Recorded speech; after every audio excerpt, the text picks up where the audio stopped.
My name is Maxwell Wilson, and at 35 years old, I achieved what most people only dream about: financial independence and early retirement. I built my fortune from scratch without a single dollar from my parents, who never believed in me. After years of no contact, they suddenly reappeared in my life with an outrageous demand. They wanted me to empty my life savings to rescue my golden child brother Derek, who had gambled away everything. The audacity left me speechless. Before I dive into how my family tried to rob me of my hard-earned freedom, let me know where you are watching from, and hit that like and subscribe button if you have ever had to set boundaries with family members who only remember you when they need something. Growing up in Westfield, a middle-class suburb outside of Indianapolis, I always felt like an afterthought in my own home. Our house was comfortable enough with 4 bedrooms and a well-kept lawn, but the emotional landscape inside told a different story. From my earliest memories, it was clear that my parents, Robert and Diana Wilson, had chosen their favorite child, and it was not me. My brother Derek, 3 years my senior, commanded attention wherever he went. With his natural charisma, athletic build, and winning smile, he became the center of our family universe. Our parents attended every single one of his football games, cheering from the bleachers with homemade signs and team colors painted on their faces. They threw elaborate parties for his birthdays, inviting the entire neighborhood and sparing no expense on food decorations and gifts. When I turned 10, I asked for a modest birthday celebration with just 5 friends. My mother agreed reluctantly, then canceled 2 days before because Derek had a regional football tournament the same weekend. "We can celebrate next weekend," she promised, but that makeup party never materialized. Instead, I got a store-bought cake after dinner the following Tuesday, with no friends and no presents, because money was tight this month.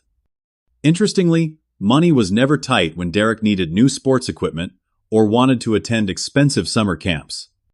The contrast in our treatment extended to everyday life. Derek received a brand new laptop for Christmas during his freshman year of high school.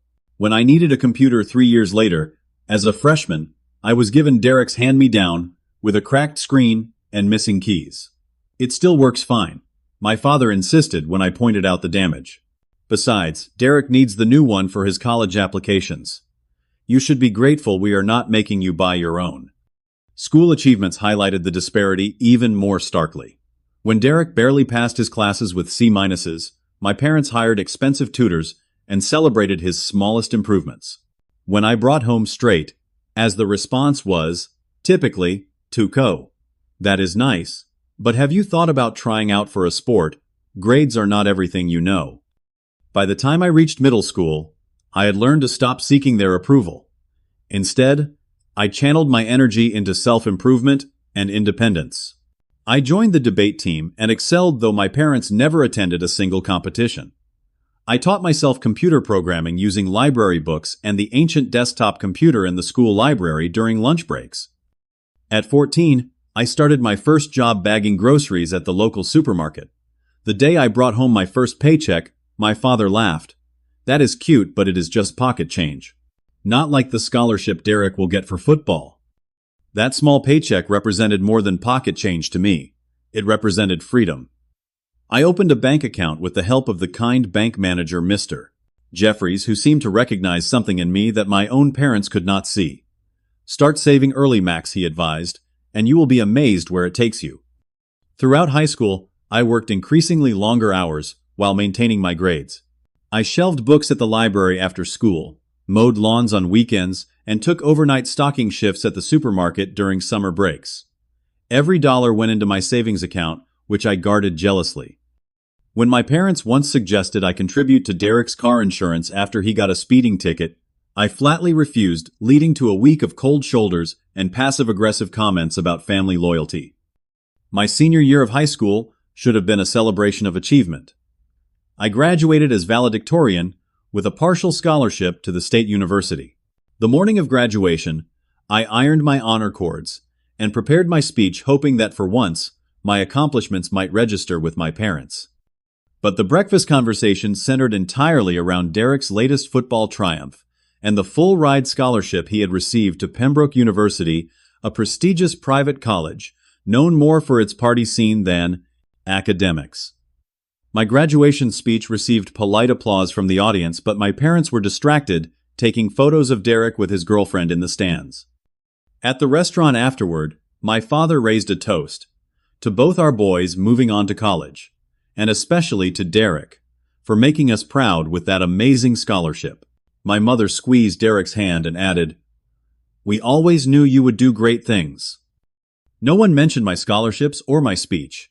No one acknowledged that I had worked 30-hour weeks while maintaining perfect grades. As we drove home, I made a silent promise to myself. This would be the last time I would seek their approval. From now on, I would live for myself, build my own success, and one day I would show them what they had failed to see. My college experience began at Indiana State University with exactly $4,312 in my savings account. That amount represented every penny I had managed to save after paying for my senior year expenses and college application fees.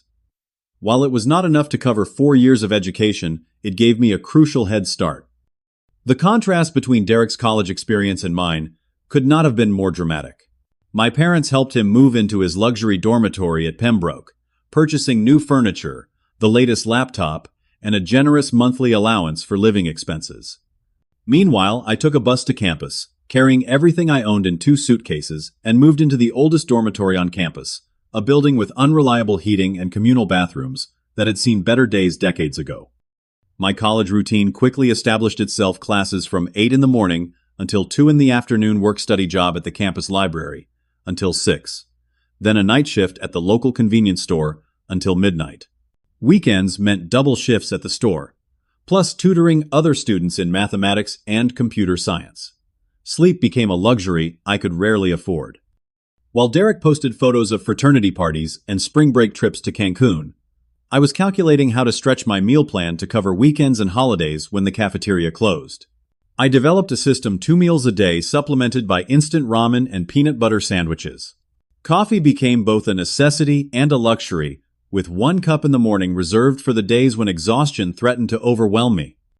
My sophomore year brought unexpected challenges when my partial scholarship was reduced due to state budget cuts.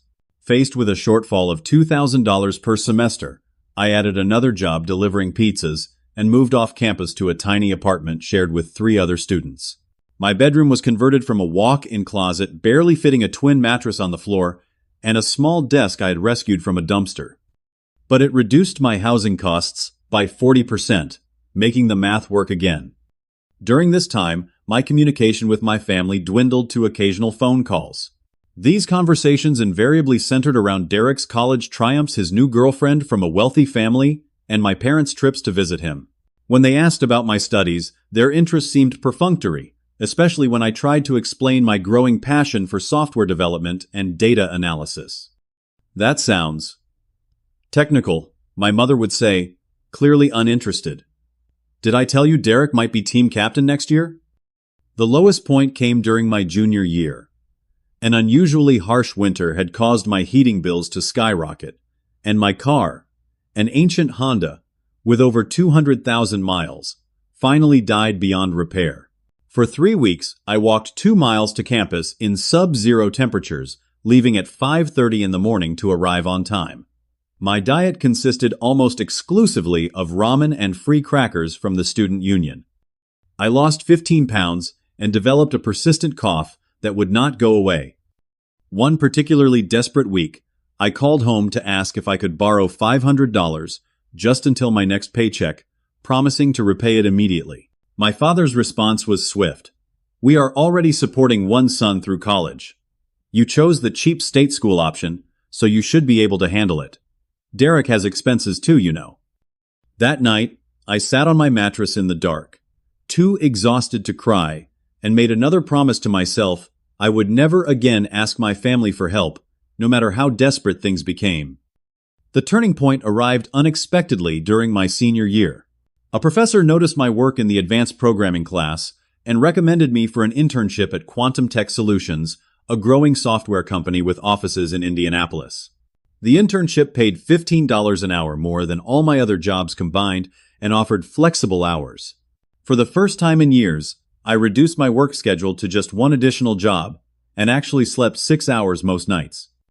The internship transformed into a job offer upon graduation: $62,000 annually, plus benefits more money than I had ever imagined earning. The day I received the offer letter, I sat alone in my tiny room and allowed myself a rare moment of pride. No one had handed me this opportunity. No one had smoothed my path. Every single step had been earned through my own effort and determination. My graduation day passed without family attendance. Derek has a summer internship interview that weekend, and we need to help him prepare, my mother explained over the phone. But congratulations, honey. We are sure it will be lovely. I walked across the stage alone, but not lonely. My professors, who had become mentors and supporters, cheered loudly. My roommates and a few close friends I had managed to make, despite my grueling schedule, held up a homemade sign. For the first time, I realized I had built not just an education, but a community of my own choosing. 2 weeks after graduation, while training for my new position at Quantum Tech, I witnessed something that would fundamentally alter my career trajectory. The company announced sudden layoffs, eliminating an entire department of employees, many who had dedicated over a decade to the company. I watched in shock as people cleared out their desks, some crying, others angry, all facing uncertain futures, despite years of loyal service. That night, I researched what had happened to them, and discovered a term that would change my life: financial independence. People online were discussing strategies to save and invest aggressively with the goal of retiring decades earlier than traditional retirement age. One blog post particularly resonated with me. Build enough wealth to withstand any corporate betrayal. The only true job security is financial independence. As I settled into my cubicle the following Monday, watching the empty desks where dedicated employees had sat just days before I made a decision, I would work here, learn everything I could, save every possible penny, but my ultimate loyalty would be to myself and my future. I would never be as vulnerable as those shell-shocked employees clearing out their desks. I would build my own safety net, brick by brick, dollar by dollar, until I was truly free. The journey toward financial independence began the day I received my first professional paycheck. After years of poverty, seeing $62,000 as my annual salary felt surreal, almost excessive. But I quickly developed a plan to leverage this income into long-term wealth. First, I needed to understand my starting point. I had graduated with $27,000 in student loans at an interest rate of 6.5%. My net worth was negative $22,000, accounting for my small savings and the debt. I created a spreadsheet tracking every single financial detail of my life, determined to transform these numbers. My first apartment as a professional was barely an upgrade from my college housing. While colleagues rented luxury units downtown, I found a studio apartment in a less desirable neighborhood, paying just $650 monthly, including utilities. The space was small, and occasionally I heard gunshots in the distance, but it was clean, functional, and most importantly, cheap. Transportation came next. Rather than financing a new car like many of my peers, I purchased a 10-year-old Toyota for $3,200 in cash. It was not pretty with its mismatched door and rusting fenders, but it ran reliably and cost almost nothing to insure. With housing and transportation minimized, I established my financial rules. 50% of my after-tax income would go directly to student loan repayment and investments, 30% to necessary living expenses, 15% to an necessary emergency fund, and just 5% for discretionary spending. That 5%, roughly $150 monthly, became my only luxury allowance for restaurants, entertainment, clothing, and any social activities. My coworkers quickly noticed my frugal lifestyle. When they ordered delivery for lunch, I ate homemade sandwiches. When they went out for drinks after work, I joined occasionally, but ordered only water or a single beer. My wardrobe consisted of 5 work outfits, rotated carefully, all purchased from thrift stores and tailored by hand using skills I had taught myself through YouTube tutorials. "Are you really that broke?" asked Thomas, a colleague who drove a new BMW. "The company pays us well. Live a little." I simply smiled and changed the subject. How could I explain that every dollar I did not spend brought me one step closer to freedom? That watching my net worth slowly climb from negative to positive gave me more satisfaction than any restaurant meal or designer clothing ever could. Within 18 months, I had eliminated my student loan debt entirely, a feat that astounded my financial advisor at the bank. "Most graduates take 10 to 20 years to accomplish this," he remarked. "What is your secret?" "No secret," I replied. "Just discipline and clear priorities." With the debt eliminated, I accelerated my investing strategy. I maxed out my 401 Kelvin contributions to capture the full company match, essentially earning free money. I opened a Roth IRA and contributed the maximum allowed annually. After those tax-advantaged accounts were filled, additional savings went into low-cost index funds in a brokerage account. My career advanced more rapidly than I had anticipated. My willingness to take on additional projects, work weekends when necessary, and solve problems others avoided gained notice. By my third year at Quantum Tech, I had received 2 promotions, bringing my salary to $89,000 annually. Rather than inflating my lifestyle with each raise, I maintained the same Spartan living conditions and directed every additional dollar to investments. To accelerate my journey, I developed side hustles leveraging my technical skills. I built websites for small businesses on weekends, created a popular programming tutorial blog that generated modest advertising revenue, and consulted on data analysis projects in the evenings. These additional income streams added between $15,000 and $20,000 annually to my earnings, all of which went directly into investments. Year 4 brought another significant promotion after I developed an algorithm that increased the efficiency of our core product by 32%. My new role as senior developer came with a salary of $120,000 and additional stock options. My coworkers celebrated by purchasing new homes and luxury vehicles. I celebrated by increasing my investment contributions and projecting my new financial independence date.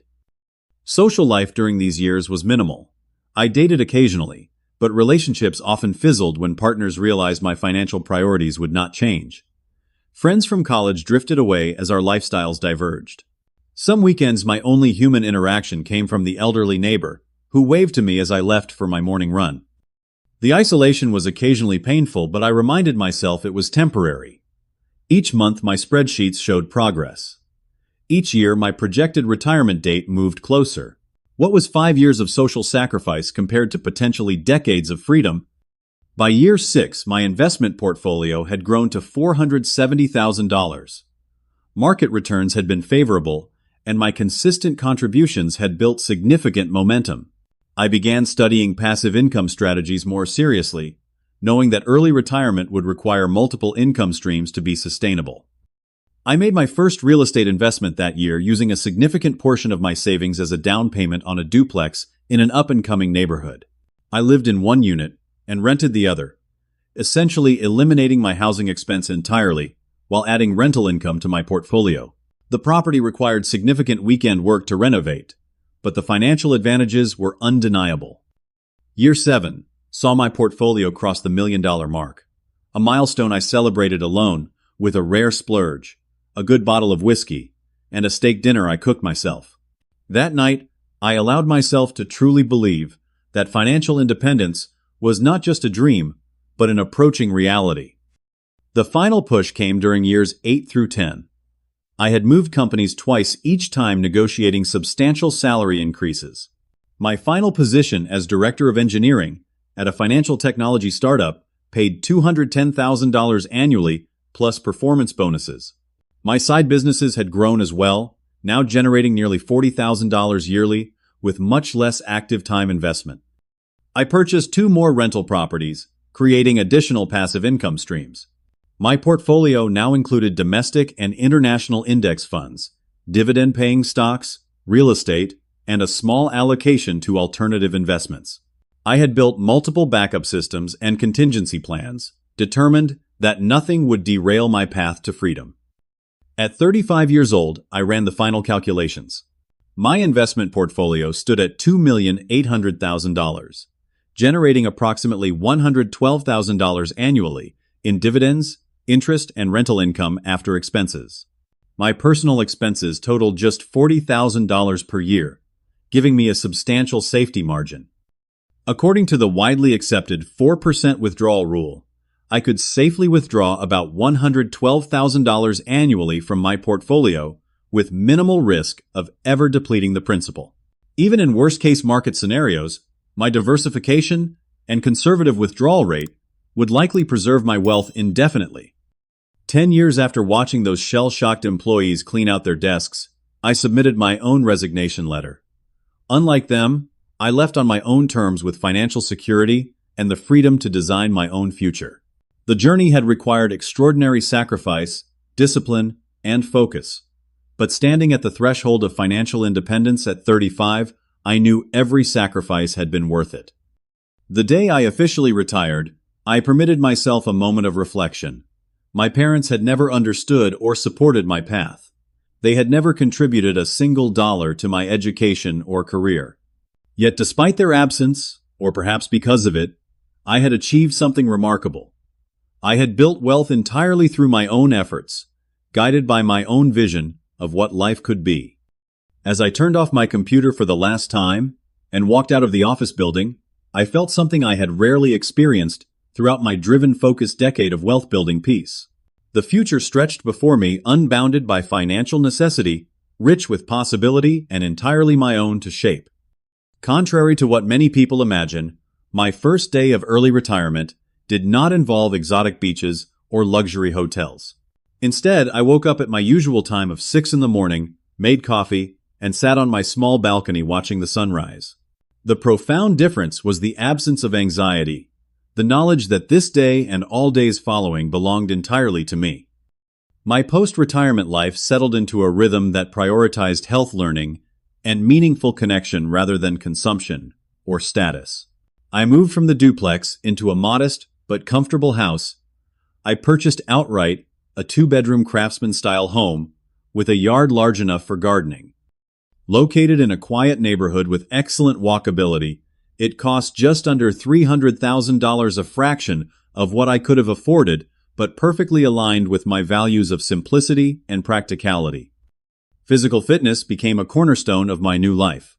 Without the constraints of office hours, I developed a comprehensive exercise routine, including morning runs, strength training, yoga, and hiking local trails.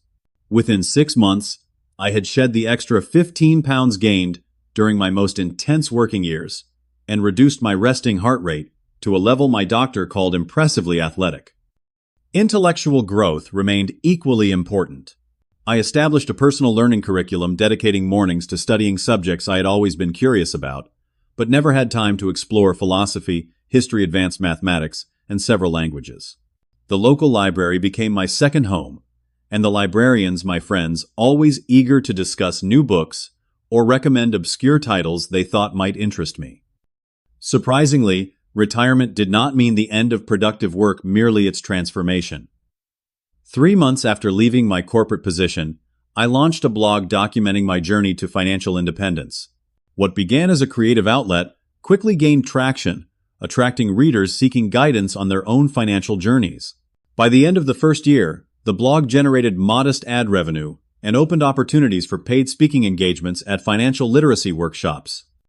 More fulfilling than the supplemental income was the knowledge that my experience was helping others. I received emails daily from readers implementing my strategies, making progress toward their own freedom. Some described how my story had inspired them to believe financial independence was possible even without family support or extraordinary starting advantages. "Your blog gave me hope when I had none," wrote Rachel, a single mother working multiple jobs while pursuing her degree. "If you could build wealth from zero, maybe I can too, despite the odds." These connections led me to develop a financial coaching service, working one-on-one with individuals determined to improve their financial situations. I kept my rates affordable and offered free services to those in particularly challenging circumstances. This work provided structure and purpose while allowing complete flexibility with my schedule. My social life, which had been necessarily limited during my working years, blossomed unexpectedly. Without the pressure of career advancement, I discovered genuine enjoyment in community involvement. I volunteered 20 hours weekly at a local youth center teaching computer programming and financial literacy to underprivileged teenagers. Several of these students became informal mentees, visiting my home for additional guidance on college applications and career planning. I joined a hiking club, a chess group, and a community gardening project. These activities introduced me to diverse individuals united by shared interests rather than professional connections.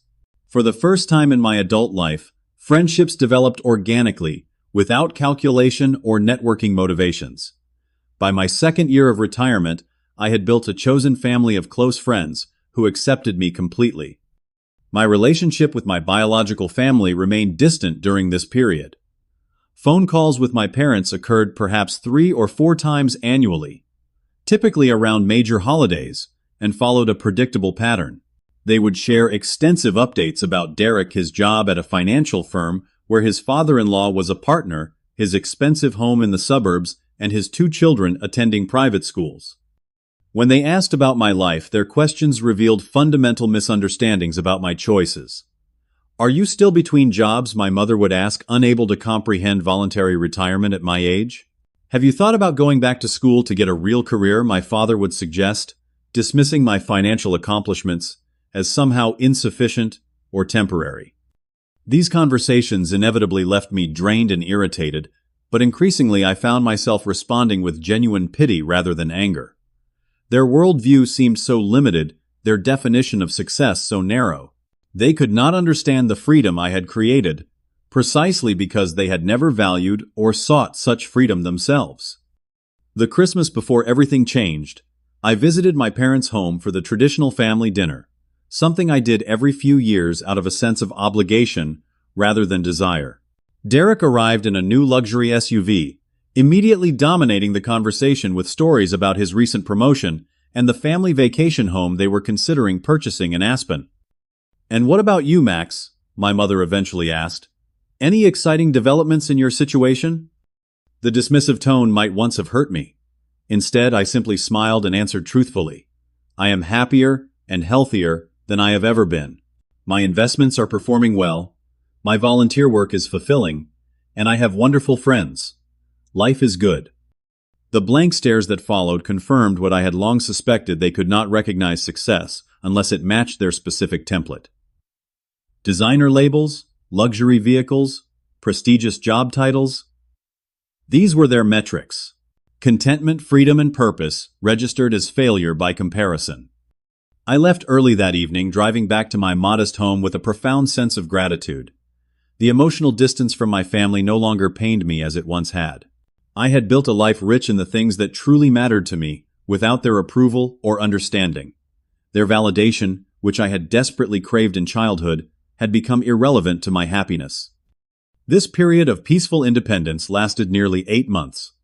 I traveled modestly but meaningfully, spending a month volunteering at a school in Guatemala, hiking the Appalachian Trail for 6 weeks, and visiting friends across the country. I published an ebook on financial independence that became surprisingly successful. My rental properties performed well, with minimal management requirements. Life had achieved a balance that felt sustainable and deeply satisfying. Then one Tuesday morning in April, as I prepared for a volunteer shift at the youth center, my phone rang. The screen displayed "Mom," a rare occurrence outside of holidays. For a moment, I considered letting it go to voicemail, but something, perhaps lingering familial duty, prompted me to answer. "Maxwell," she said, her voice tight, with an emotion I could not immediately identify. "We need to talk. It is about Derek. There has been a situation." That simple phone call marked the end of my peaceful retirement phase, and the beginning of a family crisis that would test every boundary I had established and every principle I had built my life upon. "Derek has lost everything," my mother stated without preamble, her voice wavering between distress and anger. "His business investments have collapsed. He needs help immediately." This abrupt announcement caught me off guard. I knew Derek had left his job at his father-in-law's firm 2 years earlier to start his own investment company, something my parents had described with tremendous pride during our limited conversations. Beyond that, I knew little about his business ventures, having shown polite but minimal interest during family calls. "What exactly happened?" I asked, trying to understand the situation. What followed was a 20-minute monologue detailing Derek's financial disaster. Apparently, he had leveraged his personal assets, including his home equity, to invest in several high-risk ventures that promised extraordinary returns. He had also convinced several wealthy friends and family members, including our parents, to invest substantial sums. All of these investments had recently imploded spectacularly, leaving Derek not only personally bankrupt but potentially facing legal action from angry investors. He was misled by his partners, my mother insisted, though her explanation contained troubling inconsistencies. These things happen in business. The important thing now is that we come together as a family to help him through this difficult time. As the conversation continued, the true purpose of her call emerged with growing clarity. Your father and I have given Derek everything we can, she explained. We have emptied our retirement accounts and taken a second mortgage on the house, but it is not enough. He needs at least $800,000 to settle with the investors and avoid potential lawsuits. My stomach tightened as I anticipated what was coming next. We know you have done well with your .computer thing, she continued vaguely, having never shown real interest in understanding my career. And now that you are between jobs, you must have savings. Derek is family. He needs your help. The request left me momentarily speechless. $800,000 represented nearly 30% of my entire portfolio, the result of a decade of extraordinary sacrifice and discipline. Such a withdrawal would significantly compromise my financial independence and potentially force me back into corporate employment. I need to understand more about the situation, I replied carefully. This is a substantial amount. What exactly would it be used for? Has Derek consulted bankruptcy attorneys? Are there legal implications I should know about? My mother's tone immediately sharpened. This is not a business negotiation, Maxwell. This is family. Derek needs this money to avoid complete ruin. Do you really need me to beg? He has children to support, a reputation to salvage. What do you need the money for? To sit around doing nothing all day. The conversation deteriorated further when my father called 30 minutes later. Where my mother had attempted emotional manipulation, my father took a more aggressive approach. You have always been selfish, he began without greeting. Your brother would give you the shirt off his back if you needed it. He has always been there for this family. I resisted, pointing out that Derek had never in fact been there for me in any meaningful way throughout my life. Instead, I attempted to maintain a rational discussion about the actual situation. Dad, I understand this is difficult, but giving Derek a massive cash infusion without addressing the underlying issues might not actually help him in the long run. His response was immediate and cutting. Who do you think you are? Some financial genius. Derek has always had real business sense. This setback does not change that. He just needs family support to get back on his feet. That is what family does. The call ended with my father issuing what amounted to an ultimatum. Your mother and I have decided that this is a defining moment. Either you step up for your brother, or you have made a choice about your place in this family going forward. Think carefully about whether you want to have parents and a brother after this. Over the next 72 hours, the pressure intensified. Derek himself called, alternating between humble apologies for this awkward situation and subtle reminders of familial obligation. My mother sent emotional text messages at all hours, including family photos from our childhood with captions like, "Remember when we were a real family?" And some things should matter more than money. My Aunt Susan, my mother's sister, who had rarely contacted me before, called to reason with me. Your parents are devastated by your reluctance, she informed me. They raised you, gave you everything. How can you hesitate when they need you? The most disturbing call came from Derek's wife, Jennifer, who had always maintained a polite but distant relationship with me. The children keep asking when they will have to leave their home, she said, her voice breaking theatrically. What should I tell them about their uncle, who could help but chooses not to? The coordinated emotional assault was overwhelming. For the first time since achieving financial independence, I experienced anxiety severe enough to disrupt my sleep. I found myself unable to focus on my usual activities, constantly turning the situation over in my mind, examining it from all angles. 1 week after the initial call, my parents escalated further. They sent a formal email copied to every extended family member outlining the family crisis and my unexpected refusal to help despite having the means. The message included specific details about Derek's situation, but described my financial position, inaccurately suggesting I was hoarding excessive wealth while my brother faced complete destruction of his life. The email concluded with a deadline. I had 1 week to do the right thing or accept that I was effectively removing myself from the family permanently. That night, I sat alone in my study, surrounded by the evidence of the life I had carefully built, feeling it all threatened, not by market forces or external events, but by the family who should have celebrated my achievements. The irony was painful. After years of offering no support, they now felt entitled to the fruits of my labor, precisely because I had succeeded without them. I realized with growing clarity that this moment represented more than a financial decision. It was a fundamental question of identity, boundaries, and self-worth. Would I sacrifice my hard-won freedom to temporarily rescue someone who had never shown me the same consideration? Would I allow emotional manipulation to override a decade of careful planning and discipline?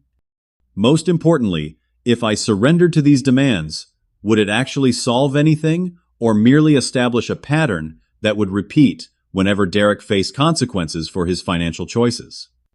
With these questions weighing heavily, I reached out to the only people whose counsel I truly trusted, my financial advisor Michael, who had guided my investment strategy for years, and my closest friend Elaine, who had witnessed my entire journey to financial independence.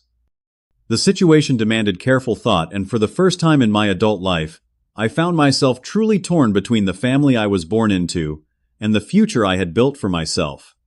The conversation with my financial advisor Michael was sobering. We met at his office early the following morning, where I presented the entire situation without emotional embellishment. Mathematically speaking, Michael said, after reviewing the numbers, an $800,000 withdrawal would fundamentally alter your financial position. It would extend your working life by approximately 7 to 9 years if you wanted to maintain your current standard of living. He produced several projection charts showing the long-term impact of such a significant portfolio reduction. The compounding effects were substantial, potentially reducing my lifetime wealth by millions due to lost growth opportunity. Beyond the numbers, he continued carefully. I have concerns about the nature of this request. In my 20 years advising clients, family financial rescues rarely solve underlying behavioral issues. Without addressing the root causes, you might find yourself facing similar requests in the future. Michael's professional assessment aligned with my instincts, but provided valuable objective confirmation. This was not just about money, but about enabling destructive patterns. My conversation with Elaine later that evening went deeper into the emotional aspects. We walked through the local park as sunset painted the sky in shades of orange and pink, a beauty I could barely appreciate given my internal turmoil. You keep using the word should, Elaine observed after listening to me describe my conflict. You should help family. You should be grateful they reached out. You should make this sacrifice. But where are those shoulds coming from? Are they your values or programming from people who have consistently devalued you? Her question struck with unexpected force. I had spent years building financial independence precisely because I wanted to live according to my own values rather than external expectations. Yet here I was considering undermining that independence based on shoulds imposed by the very people who had never supported my path. Remember the Christmas 3 years ago when you helped pay for my mother's emergency surgery? Elaine continued. You gave generously, no questions asked. That was true family support, freely given without manipulation or ultimatums. This situation feels fundamentally different. As we continued walking, memories from childhood through adulthood played through my mind like a film reel. Derek receiving a new car for graduation while I took the bus to college. My parents missing my college graduation, but traveling across the country for Derek's sporting events. Years of holidays where my achievements were minimized, while Derek's most minor accomplishments were celebrated elaborately. I keep thinking about the pattern I admitted to Elaine. Every time Derek has faced consequences for his choices, someone has stepped in to shield him. First our parents, then his in-laws, now potentially me. What happens after this $800,000 is gone? What about the next financial disaster? That is the most important question, Elaine replied. Is your sacrifice actually helping him, or just postponing necessary growth? That night alone in my home, I researched alternatives that might actually address Derek's situation constructively. I consulted with a bankruptcy attorney friend who explained various options for someone in Derek's position. I spoke with a financial counselor who specialized in rebuilding after significant financial setbacks. I even reached out to contacts in my professional network who might be able to offer Derek legitimate employment opportunities. By morning, I had developed a clear understanding of both the situation and my own boundaries. Derek's financial collapse was not simply bad luck or deception by partners as my parents had suggested. Public records and business filings revealed a pattern of increasingly risky investments, misrepresentation to investors, and potential regulatory violations. While not necessarily malicious, his actions showed dangerous disregard for proper business practices and financial responsibility. More importantly, I recognized that my hesitation was not about the money itself, though the amount was certainly substantial. It was about breaking a destructive family pattern that had persisted throughout our lives. For Derek to truly recover, he needed to face the consequences of his actions and rebuild based on reality rather than rescue. The pivotal moment came during my morning meditation the following day. As I sat quietly focusing on my breath, a memory surfaced with unexpected clarity. I was 12 years old, proudly showing my father a perfect math test. Without looking closely, he had patted my head distractedly and said, "That is nice, but Derek scored the winning touchdown yesterday." In that childhood moment, I had internalized a belief that would shadow me for years. In this family, I would always be secondary, my achievements always less valuable than my brothers. That belief had driven me to prove my worth through academic and financial success, seeking validation that never came. But now, sitting in the home I had purchased through my own efforts, surrounded by the life I had built without their support, I finally recognized a powerful truth. I no longer needed their validation. I was worthy regardless of their recognition. My value was inherent, not contingent on their approval or acceptance. This realization did not make the decision easy, but it made it clear. I would not sacrifice my financial independence to rescue Derek from consequences he needed to face. However, I would offer legitimate constructive help that might actually benefit him in the long term. With this clarity, I drafted a detailed email to my parents and Derek, scheduling a family meeting at my home that weekend. "I have considered your request carefully," I wrote, "and have developed a response that I believe addresses the actual issues at hand. I would appreciate the opportunity to discuss this in person rather than through emotional messages or phone calls." My father replied tersely, "We will be there. Bring your checkbook." The dismissive tone only reinforced my confidence in my decision. As the meeting approached, I prepared both emotionally and practically. I organized financial resources, contact information, and a structured plan for how I was willing to help. I also prepared myself for the likelihood that my offer would be rejected and that the threatened family estrangement might actually occur. Strangely, as I considered this possibility, I felt not despair, but a kind of liberation. If my family could only accept me when I served their financial needs, perhaps a clean break would be healthier than maintaining the illusion of connection. The night before the meeting, I called Elaine one last time. "Are you sure about this?" she asked. "It is a big step." "I am," I replied, surprised by the steadiness in my voice. "For the first time in my life, I am making a choice based entirely on what I know to be right, not on fear of rejection or hope for acceptance. Whatever happens tomorrow, I will be at peace with my decision." As I hung up the phone, I realized that this crisis had forced me to confront and finally resolve the deepest wound of my childhood, the belief that I was somehow less deserving of love and respect than my brother. In choosing to maintain my boundaries, despite threats of rejection, I was at last fully claiming my own worth. The family meeting would be difficult, perhaps even the end of certain relationships. But it would also be the beginning of something more valuable, a life guided by internal integrity rather than external approval. With that knowledge, I slept soundly for the first time since my mother's initial call. Saturday morning arrived with unusual clarity, both in the crisp autumn air and in my resolved state of mind. I had prepared my home meticulously for the family meeting, setting up the dining room table with water, coffee, and a folder of resources for each person. The scene probably looked more like a business negotiation than a family gathering, but that formality felt necessary given the circumstances. My parents and Derek arrived precisely at 10, their faces set in expressions ranging from grim determination to barely contained anger. Jennifer accompanied them, though they had left their children with a sitter, presumably to keep them from witnessing what might become an unpleasant confrontation. "Thank you all for coming. I began after minimal pleasantries had been exchanged. No one had accepted my offer of refreshments, creating an immediate tension that hung in the air like static before a storm. I have given your request serious consideration. I continued maintaining a calm, measured tone. $800,000 is a significant sum that would fundamentally alter my financial security. However, my decision is not primarily about the money itself, but about what would truly help Derek in the long term. My father immediately interrupted, his face flushing. So you are refusing to help your own brother, after everything this family has done for you? The old pattern was emerging already: deflection, guilt, rewriting of family history. In the past, such tactics would have made me defensive or apologetic. Today, I simply waited for him to finish, then continued as planned. I am not refusing to help, I clarified. I am offering help that addresses the actual problems rather than temporarily covering them up. May I explain what I am proposing? My mother crossed her arms tightly across her chest. We are listening, though. I cannot imagine what could be more helpful than preventing your brother from losing everything.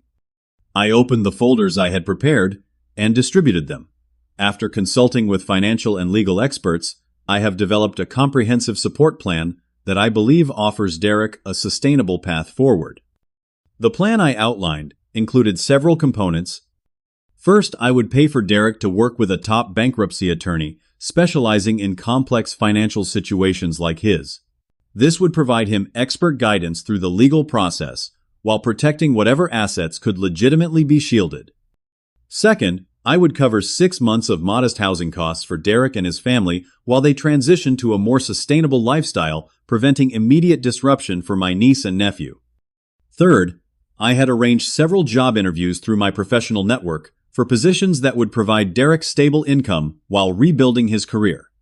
Fourth, I would pay for comprehensive financial counseling for Derek and Jennifer, helping them develop responsible money management skills and a realistic budget moving forward.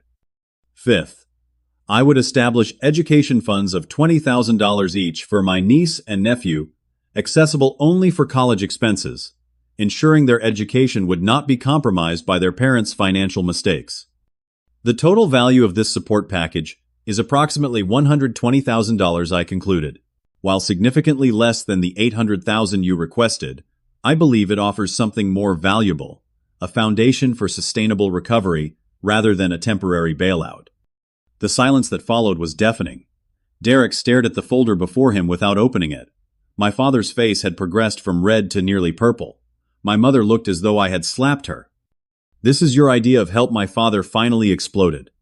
"Some job interviews and counseling. Derek needs actual money to pay off investors, not patronizing advice." "Dad," I responded evenly based on my research, many of Derek's investment practices may have crossed legal and regulatory lines. Simply paying off investors will not address potential legal liabilities.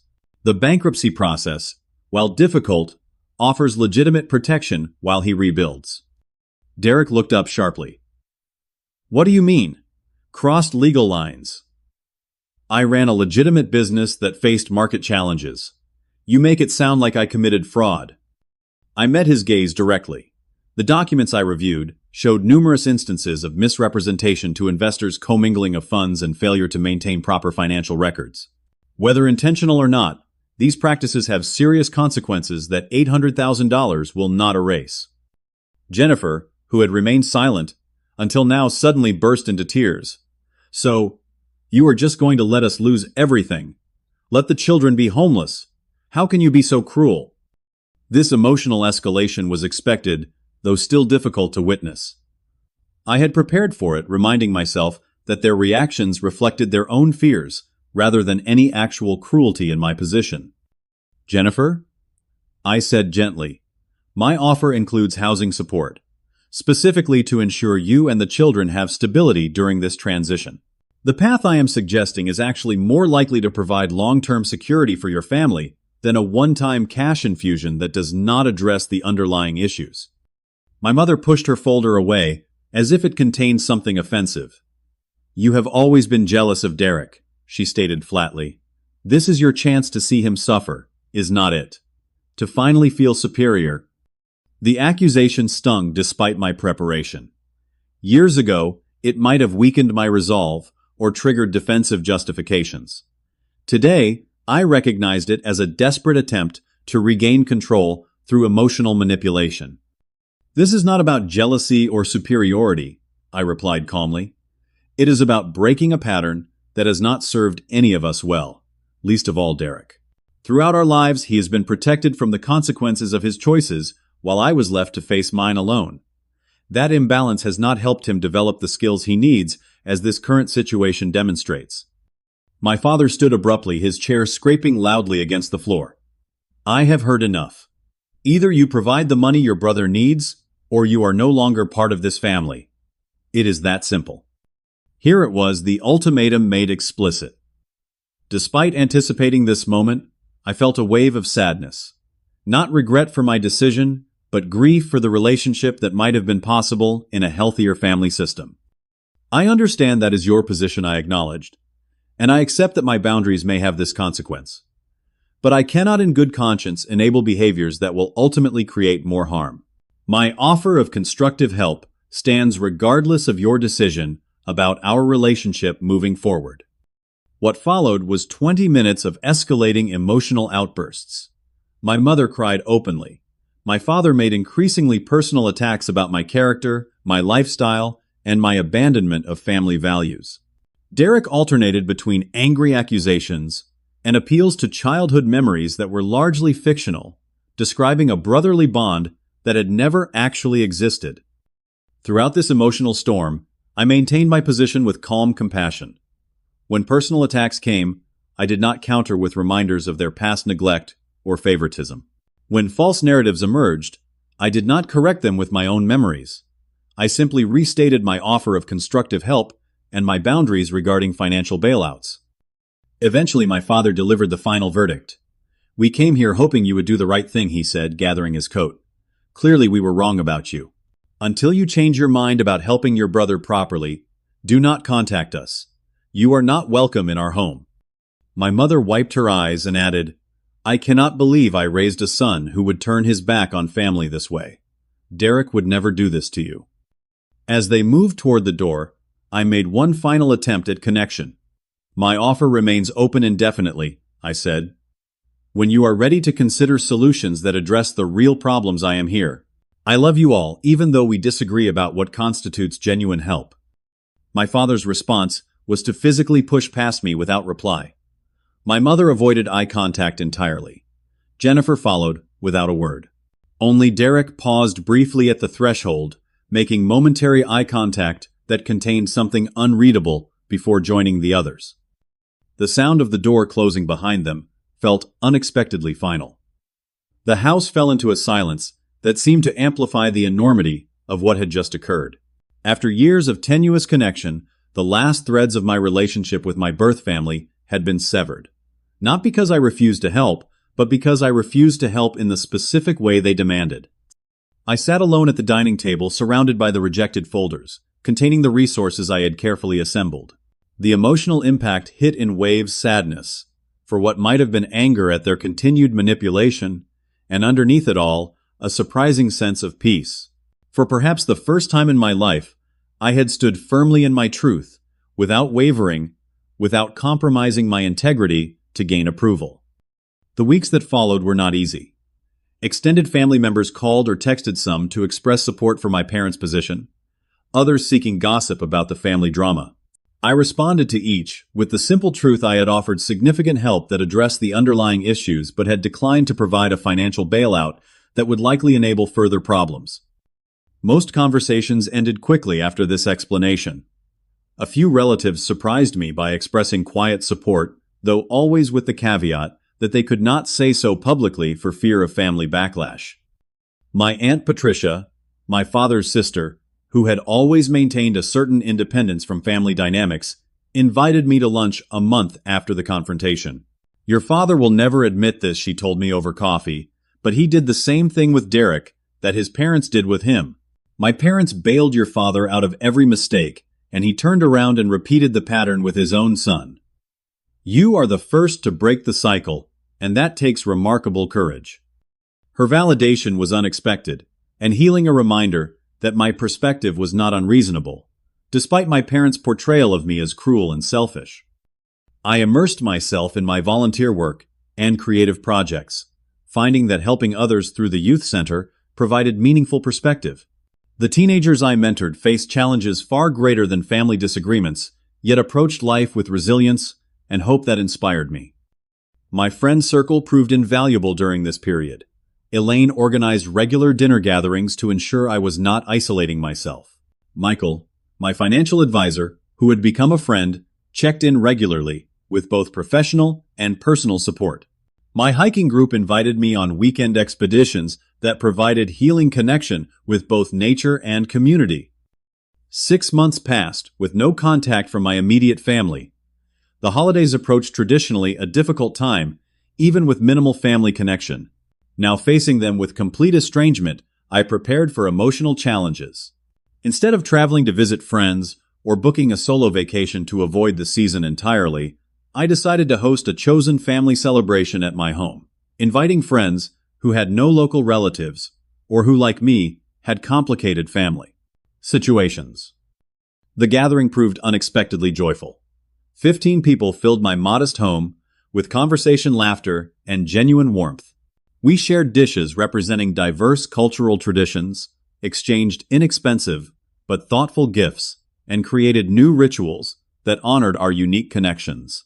As I looked around at these people who accepted me exactly as I was, who valued my boundaries and respected my choices, I realized I had not lost family at all.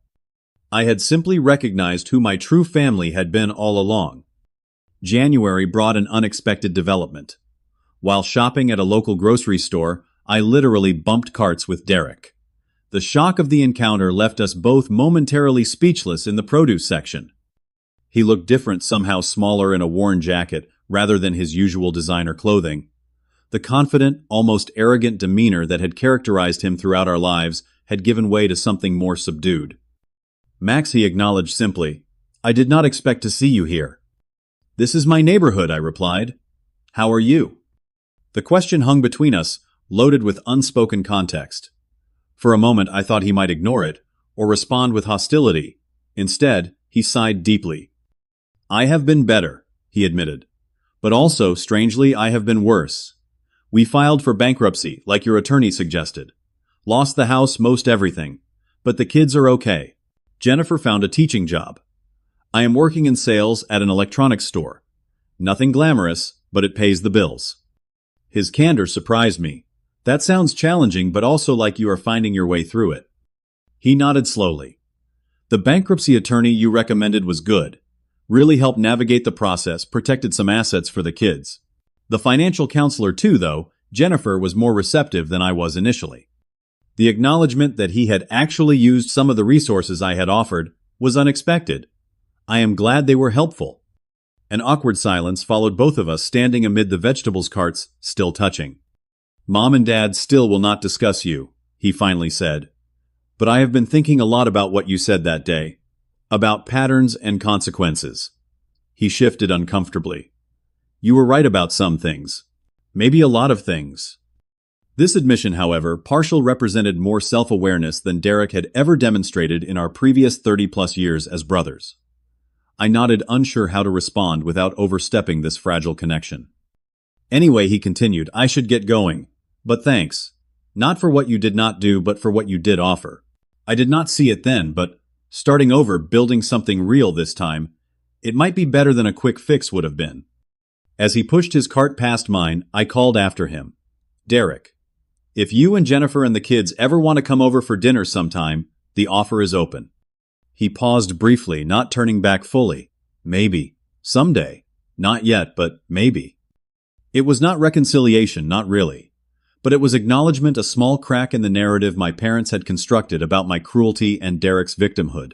That single grocery store encounter provided more genuine connection than decades of formal family gatherings had offered. As spring arrived, bringing renewal to the natural world, I reflected on the journey of the past year. The financial independence I had fought so hard to achieve had indeed provided freedom, though not in the way I had initially imagined. Beyond freedom from work obligations or financial stress, it had given me freedom to live according to my values, to establish healthy boundaries, and to create authentic connections based on mutual respect rather than obligation or manipulation. The family crisis that had threatened my financial security had ultimately strengthened my emotional security.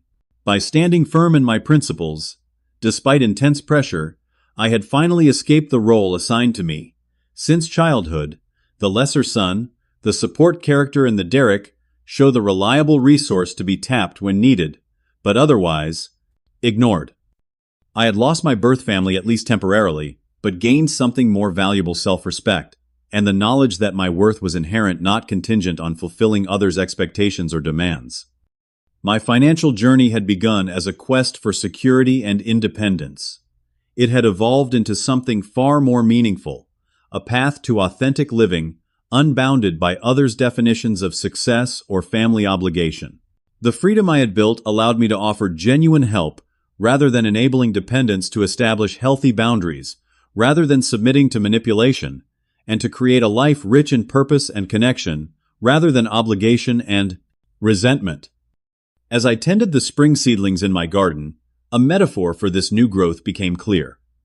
Like these young plants, I had finally broken free of constraints that had limited my development.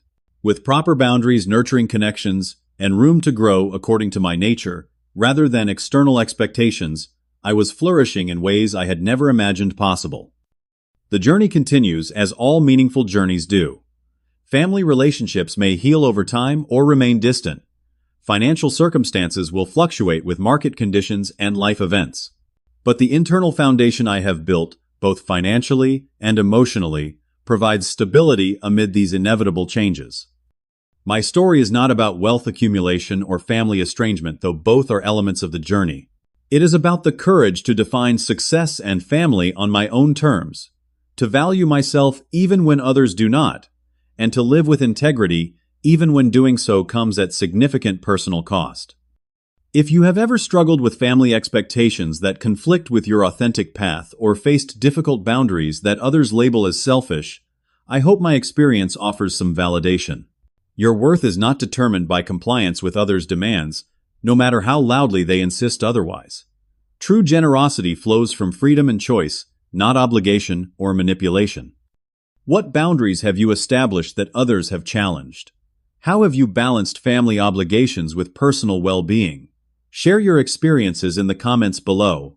And if this story resonated with you, please like, subscribe, and share with others who might be struggling with similar challenges.